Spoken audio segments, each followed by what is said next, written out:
All right. Hello, everyone. Welcome to the live stream. Today, I just want to share a little bit about this ugly Synod art. And, the Vatican is notorious for horrible, ugly art. And they're promoting this graffiti stuff. I know people are going to say, oh, you're a racist. But anyway, whatever. So we'll start out here. Let's just switch to this view. Okay, National Catholic Register.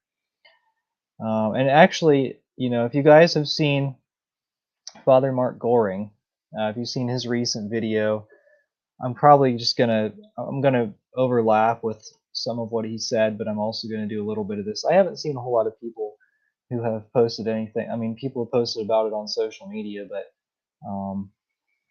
okay. So how do I zoom in? Here we go. Okay. So National Catholic Register. Let's close this notice. National Catholic Register actually posted this, so hopefully you can see this pretty easily. This looks like a Catholic church, which is strange for, the modern church.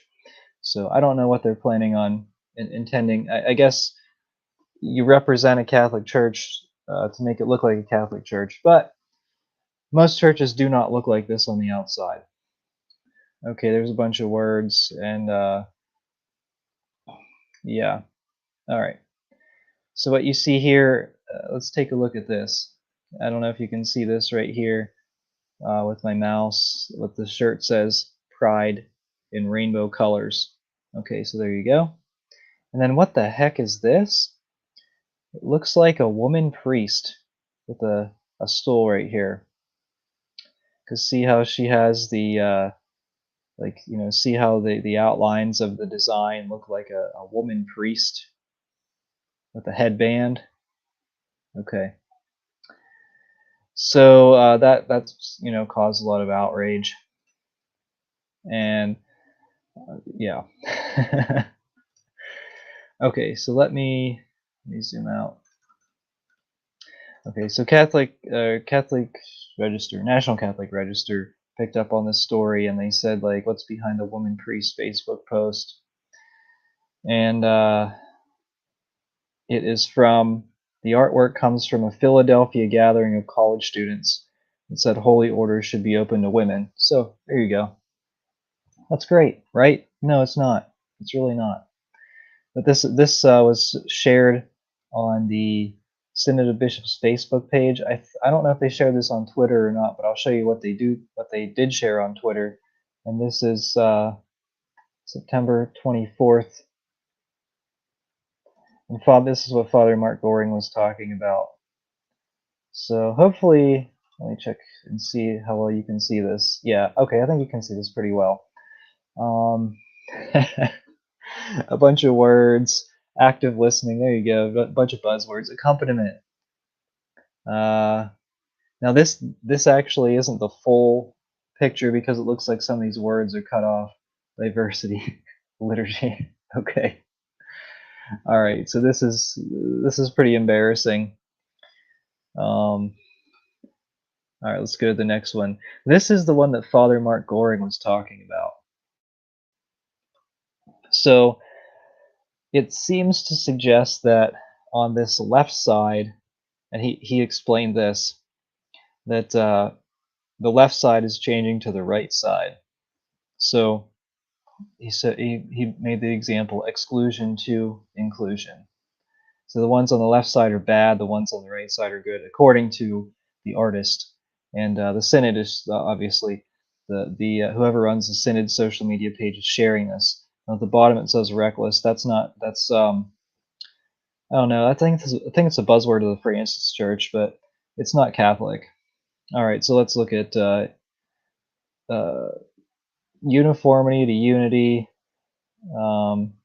discrimination to love. Okay, liturgy changes to community. Well, that's a virtue of the Vatican II Church. Scripture changes to radical hospitality, so we're eliminating Scripture. Okay, well that's a virtue of the Marxist church. Fidelity. Fidelity is bad. Scripture is bad. Liturgy is bad. Intolerance to buzzword. Okay, there you go. Catholic identity to LMNOP identity. Yeah. All right. So this is endorsed by the Synod. And then here, this photo, you can see it looks like they're weaving everything together.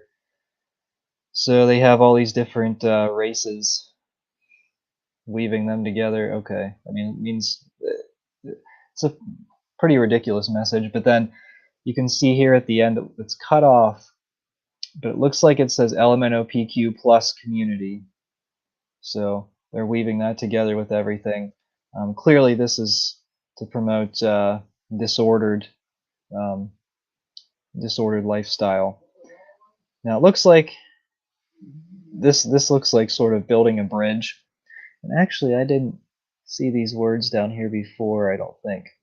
So like acceptance, compassion, community. But then here, it looks like they're trying to stomp out this stuff: fear, partisan politics, gender and LMNOP discrimination,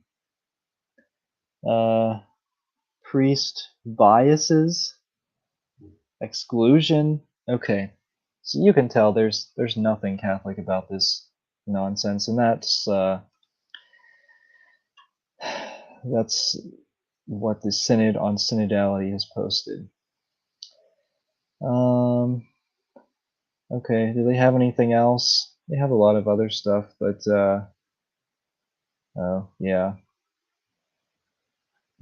quotes from Pope Francis. Is it gonna let me scroll? No. All right. Anyway, all right. Let's stop sharing that. Okay. So what do you guys think? CIA funded ugly art. There we go. Most mid-century art CIA funded. Okay. They're trying to make it look and sound as if this is what Catholics want. It's not what Catholics want. It's what anti-Catholics want. The Rundown covered this. Oh, okay.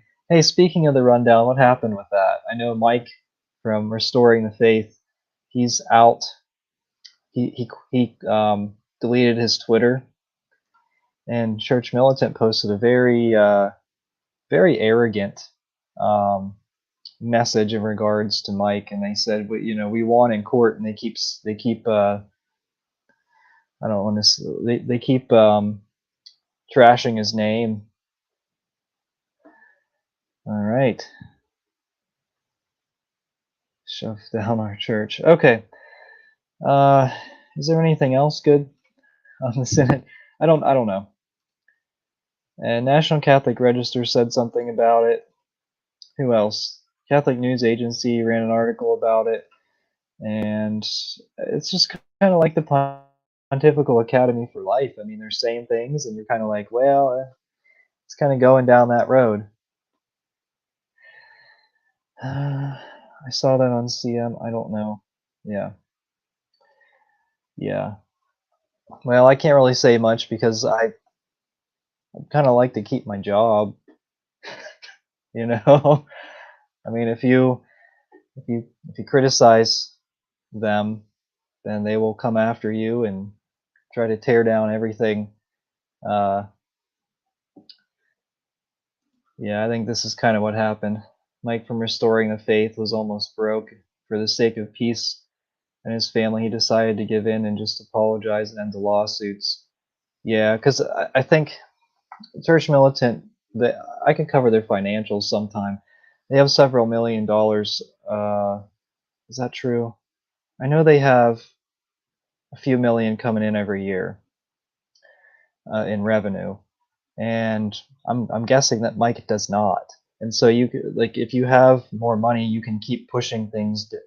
You can keep pushing court cases further and further along, and your legal fees are going to add up. And if you can afford to pay lawyers, then that's just you can afford it, but if someone else can't, then there you go.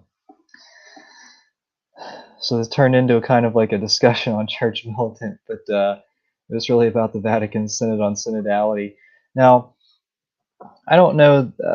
I don't know that anyone is really surprised by this. I just think they're shoving it in our faces. That's a little bit. That's kind of the surprising part, that they're tipping their hat or tipping their hand, I guess is what you'd say, like in poker. You say you tip your hand. Now the synod, I think at the end phase is going to be in 2023. It's already predetermined. I'm sure the decks are stacked. It's kind of like the Latin Mass shutdown. Maybe that's going to be the big, the big finale, the grand finale. Shut down the Latin Mass at the same time you're having the synod. Oh boy. I warned Mike in September 2020 to have nothing to do with Boris. Yeah, it's best just to ignore them, like a lot of people are. I mean, I know they have their followers, and their followers are, yeah. I don't know. I mean, I used to think they did good work, but then, some of their stories are good, and attacking people and lawsuits and everything, that just it's not right. There's something wrong with that. And whenever you're so-called, I don't call this an apostolate, by the way. Some people call their YouTube channels apostolates. Whenever your apostolate is calling bishops pedo enablers, and it's not an apostolate. I mean, does it deepen your faith? Has anything church militant done deepened your faith? Think about it. I don't know about this channel.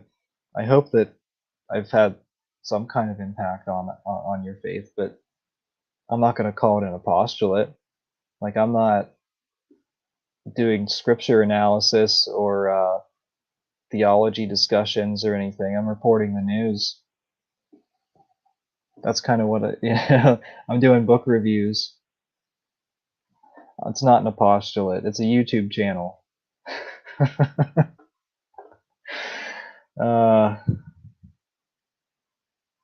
Terrible what they did to the rundown. There is a complete lack of charity, even if these rings need to be exposed. Yeah. I don't know. What did they do to the rundown?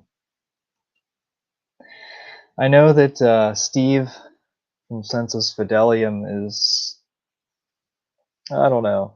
I think he was kind of distancing himself from restoring the faith. I will say this: I don't watch the rundown. Like, I don't know. I mean, a lot of people like it. That's fine. Mike kind of seemed over the top with a lot of things. I'll have to say that too. I think, he made some predictions. Anytime you're making predictions, you got to make sure that you're right. He said in 2020, he said it in like fall 2020, so that would have been like 2 years ago. He said that they were going to shut everything, the bishops were going to shut all churches down again by Christmas. Didn't happen. He was wrong about that prediction. I just think, these people, like the people that run the YouTube channels, I think they know everything, right?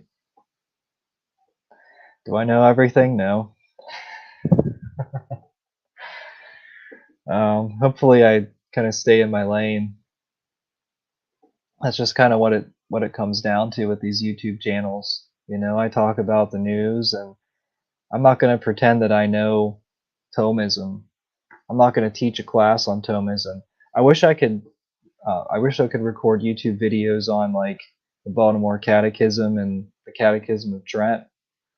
I don't have the background in that stuff. I can read it, but I don't have the background. Lots of churches around me were shut down. I don't think a lot of places. for Christmas 2020, I don't think any bishops shut down churches, though. That's the thing. Not a huge fan of the rundown. Yeah, I'm in the same boat there. Like I said, I don't watch it. I don't know what's up with Brother Martin either, of his status or whatever. I know they have a priest, but it's like, I mean, they're not going to get ordained. So I don't know. I don't know about that situation. I think Brother Martin was living a, but who cares? If Brother Martin has his, if him and his religious order that don't have canonical status are on Mike from the Rundown, Mike from Restoring the Faith, they're living on his property. Who cares? Yeah. So, thanks for joining me on the live stream, everyone. Really?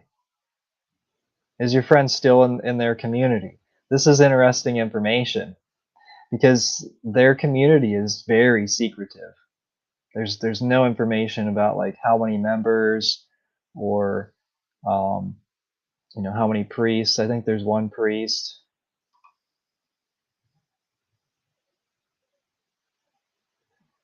Okay. Yeah, so I don't know. It's just like a secret community, and anyway, let's see. The Vatican. So he was with them. Oh, okay. So he left. They moved to Missouri. The house was way too small, and he left. Yeah, I'm not sure why they haven't tried affiliating with the SSPX.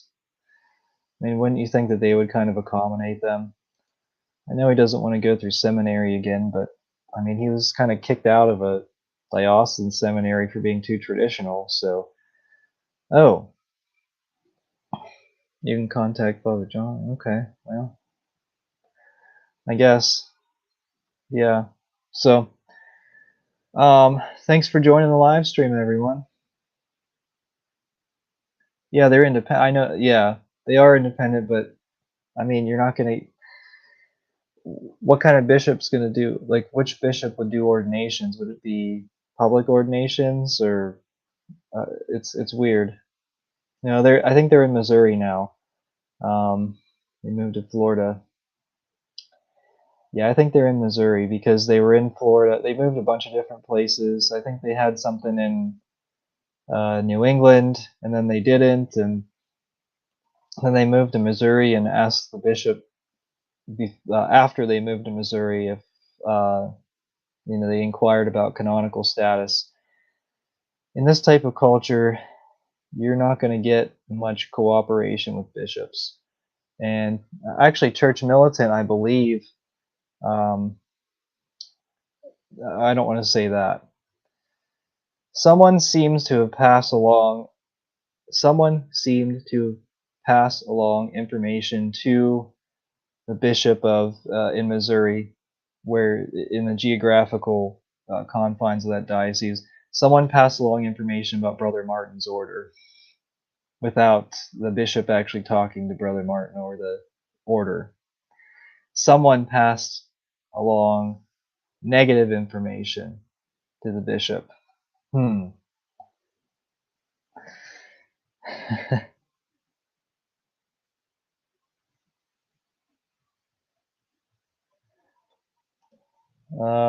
Okay. Don't move here. Missouri stinks. Okay. Go somewhere else. All right. Why is that? Is it the weather or I don't know. I drove through it once in the winter. I don't have much of an impression of it. I mean, it's a big state. But I mean, it was the winter, so I kind of didn't have any expectations. I mean, the gas prices were really low. That was nice. Actually, I think I drove across the country, and I believe that Missouri had the lowest gas prices I saw. I don't know. Okay, it's awesome. Okay. I've heard good things about St. Louis and the nice churches, and um, they have some really nice churches there. I don't know if they have a FSSP or Institute parish.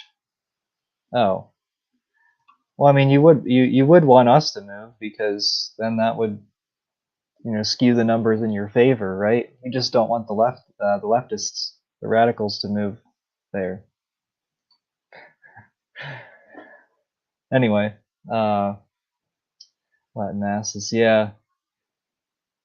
Anyway, guys, with I'm telling you, organize your Latin mass groups. Seriously, get as many names as possible on like a Latin mass group.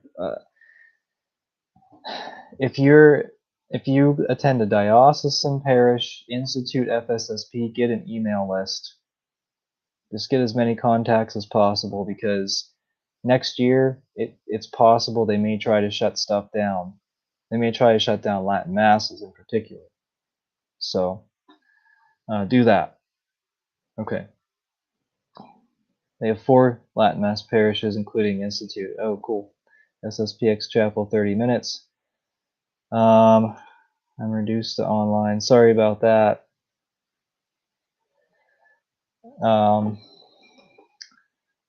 Yeah, SSPX Chapel. So, Ecclesia Dei, folks. Yeah, all right. Here's the matter. Here's this is getting into the good stuff. Ecclesia Dei folks are at risk. Yeah. So, um, the whole point here is that people say, I'm good, I have an FSSP or Institute parish. Well, look what happened in Chicago. And you might say, oh, my bishop's not bad, like Supich. Will your bishop listen to the Vatican if they say to shut down all Latin masses?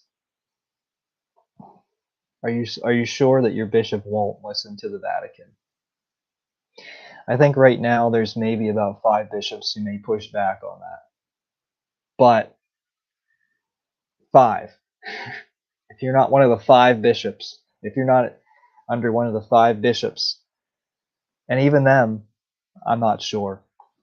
Will they do ordinations?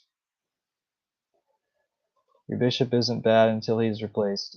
Some of them are bad. Some of them are bad. But what you're saying, are you talking about someone like Strickland getting removed? Because I think that's very possible. Let's see. I have heard Institute will carry on if they are shut down, but they didn't. And in Chicago, they were shut down. They didn't carry on. I mean, I'd like that to be true.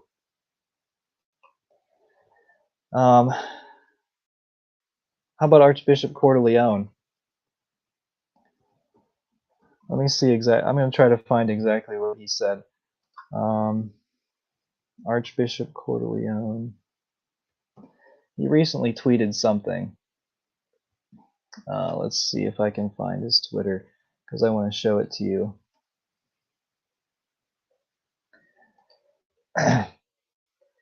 Okay. Good bishops replaced like Minnesota. 9 Stat was forced out. Vigano, wasn't Vigano friends with 9 Stat? Okay, so this is an interesting thing. The Archbishop of St. Louis is wanting to close 112 parishes. Does that mean merge them or actually close church buildings? I don't think it means to close church buildings.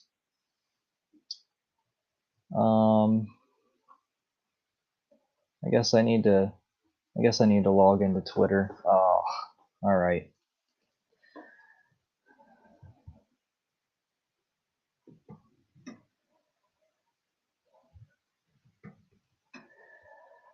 All right, let's see if I can find Archbishop. Ah, man. Okay, Archbishop Cordileone. Let's see what he said. I really want to share this with you, but I have to find what he said. Well, let's just scroll through it. Scroll through it with me. All right, here we go. Oh, come on. All right.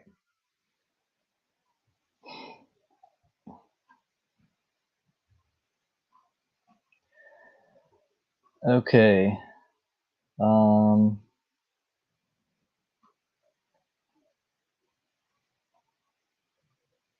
I support New York City Mayor's proposal for work visas and tireless efforts of Catholic Charities San Francisco to help migrants. Okay. And he's the one who excommunicated Pelosi. What else? Here it is. America Magazine. Did he write for America Magazine? It's past time to strike down the death penalty. He said, criminal justice is also social justice. When crime rates soar, it is the least among us, the poor and minorities, who pay the highest price. But today we no longer need capital punishment to protect the common good. Now, this is actually Catholic doctrine, not what he's saying. Actually, the opposite of what he's saying. And someone suggested, let's see, someone suggested that he might have gotten a call from the Vatican. And did Brother Martin say anything? Oh, look at Bishop Strickland retweeted and said, thank you for speaking the truth clearly. So maybe two bishops got calls from the Vatican and said, the Vatican told them, hey, you got to tone it down a little bit.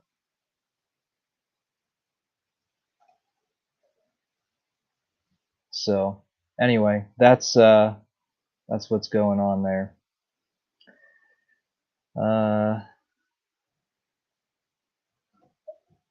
Check out all things new Archdiocese of St. Louis YouTube videos in enclosed. Oh wow, I'll have to check that out. Have you seen the new synodal artwork? Yeah, you have to rewind this video to the beginning. I went over that. All right. Anyway, that's discussion went on way longer than I expected. But anyway, thank you everyone for joining me. I'm going to call it a day. And so thank you so much for watching. We are the laity, and we will not be silent.